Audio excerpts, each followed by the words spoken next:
Assalamualaikum warahmatullahi wabarakatuh. Apa kabarnya semua? Selamat datang di tahun ajaran baru. Pada kesempatan kali ini, kita sekarang sudah berada di kelas 4 SD.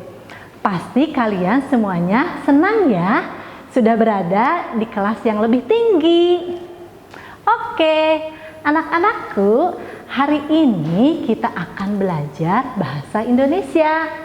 Masih ingat kan pelajaran bahasa Indonesia? Bahasa Indonesia itu pelajaran yang sangat mudah. Ya, kita buktikan. Oh ya, sebelum kita belajar, kita berdoa dulu yuk. Marilah kita mengangkat tangan dan berdoa. Berdoa dimulai.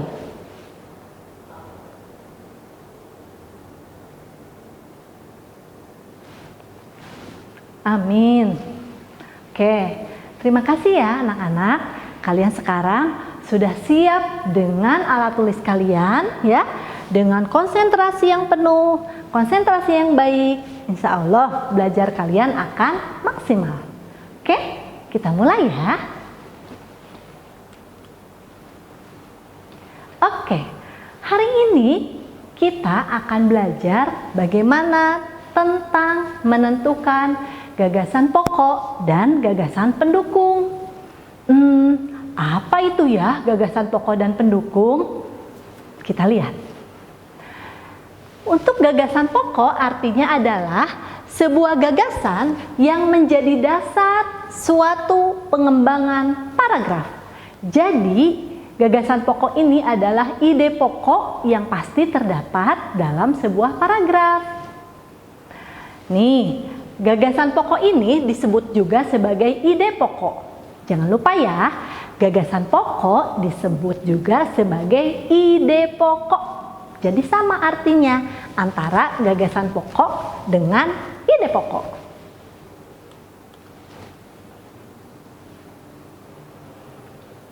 Nah, anak-anak, sekarang kita akan belajar bagaimana cara untuk menentukan sebuah gagasan pokok.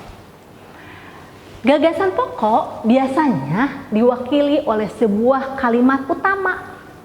Kalimat utama itu adalah kalimat yang biasanya letaknya ada di awal, di tengah, atau di akhir sebuah paragraf.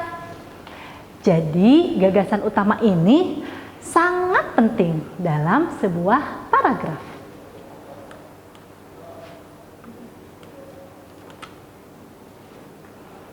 Sekarang kita akan melihat bagaimana contoh sebuah gagasan pokok.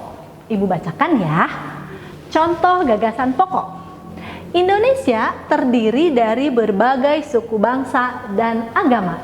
Nih, seperti yang kalian lihat, ini adalah peta contoh pulau-pulau yang ada di Indonesia ya. Ini peta Indonesia. Jadi di sini di Indonesia ini banyak terdapat keragaman suku bangsa dan agama. Itu contoh sebuah gagasan pokok. Paham kan? Nah, yang berikutnya kita akan belajar tentang gagasan pendukung. Apa itu ya gagasan pendukung? Gagasan pendukung adalah kalimat yang berfungsi menjelaskan sebuah gagasan pokok. Gagasan pendukung disebut juga pikiran penjelas. Jadi, anak-anak, jangan lupa ya, gagasan pendukung disebut juga sebagai pikiran penjelas.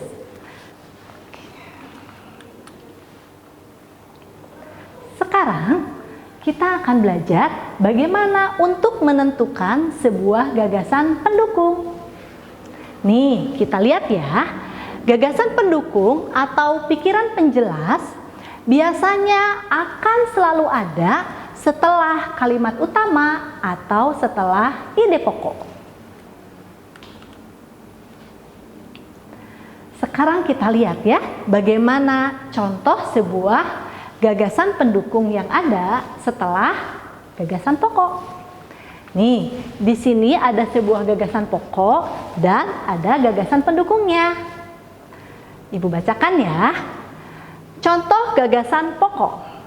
Indonesia terdiri dari berbagai suku bangsa dan agama.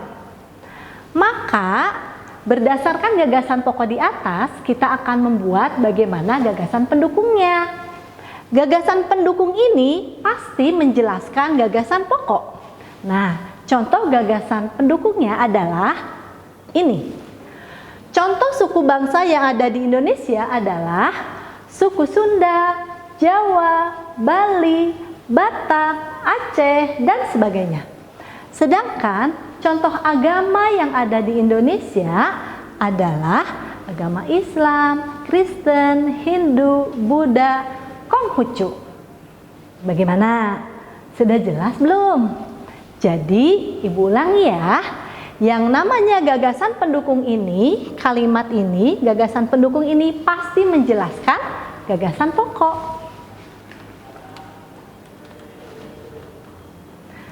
Sekarang, Ibu akan beri sebuah kesimpulan ya untuk pembelajaran kita di hari ini. Yang pertama, gagasan pokok dan gagasan pendukung biasanya selalu ada dalam sebuah paragraf. Jadi, di dalam sebuah paragraf pasti ada gagasan pokok dan ada gagasan pendukung. Gagasan pokok merupakan ide pokok dari suatu paragraf.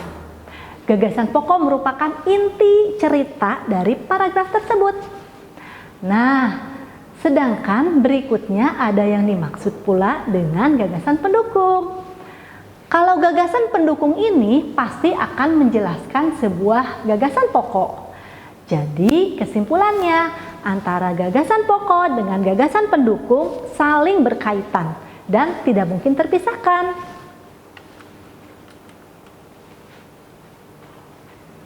Nah, sekarang sampailah kita di tugas hari ini. Tugasnya adalah, coba anak-anak sekarang kalian bisa mencari sebuah paragraf dan tentukanlah apa yang dimaksud kalimat utamanya dan mana yang dimaksud dengan kalimat penjelasnya. Paham tugasnya? Ibu ulangi ya.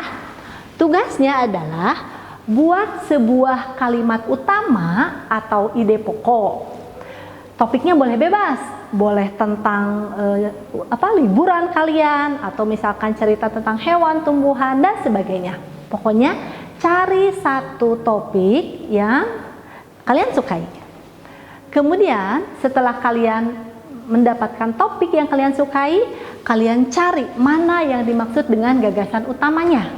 Dan jangan lupa cari pula gagasan pokoknya atau kalimat penjelasnya. Jadi silahkan kalian buat satu ide pokok dan 2 kalimat penjelas.